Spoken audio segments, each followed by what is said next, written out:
Hi guys, what's up? I'm gonna be going out of town this weekend to Washington, D.C. I'm very excited about this because one of the places I'm going is the Air and Space Museum, which is obviously something I'm interested in.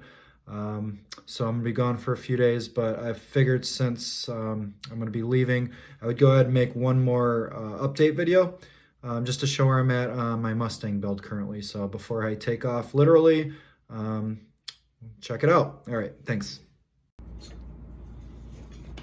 All right, here's where we're at with it. So as you can see, I'm pretty close to going ahead and priming this thing. I taped everything with Tamiya tape. I just cut thin strips of tape out, and then I used this micro mask to basically fill in the rest of it that I didn't want to get paint on. So I just did that not too long ago. And I spent most of my last session on this thing just basically sanding and getting it ready to go.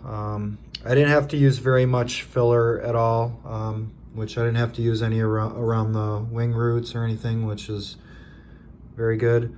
I did have to rescribe this panel line up here.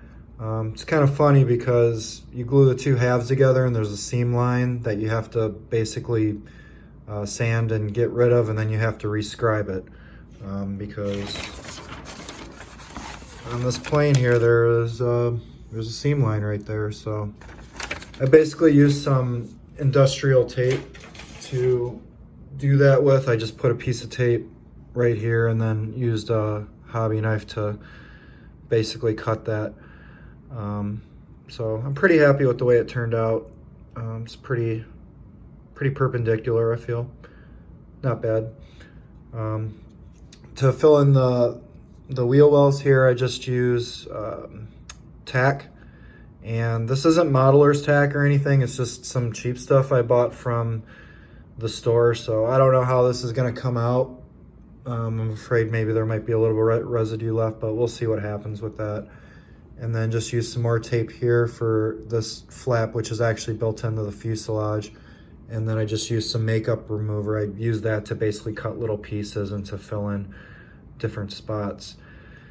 One of the things also here is these where the additional fuel tanks go. I forgot to drill out the holes before I glued the wings together, so I had no idea where to drill holes at for that. So I just basically looked at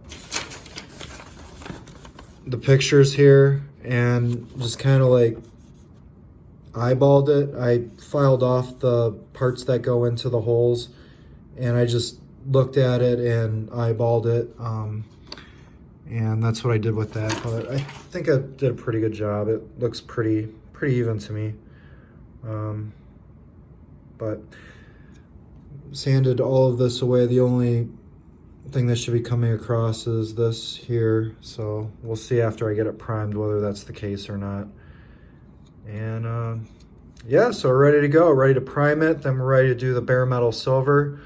And one of the things that I do that I don't usually do is I glued this part in to the engine. Usually I wait till the very end, but part of this is actually going to be a blue color as part of the nose, so I figured I would just put it all in there and then maybe paint the edges here separately. So pretty happy with the way that it's turning out so far.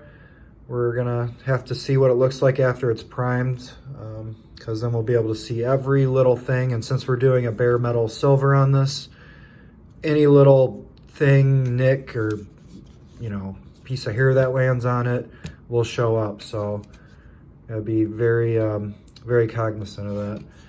And I pretty much have all the parts taped down here onto a board because I'm going to be painting these along with it. So everything's basically put together. All of these sub-assemblies are ready to get painted. And, pretty much, it gets going a little bit faster now for me, I feel, once I get through this first initial stages. And I really like to paint the plane, so... all right, so I'll check back probably next week, and I hope everybody has a great weekend, and I'll talk to you later. Bye.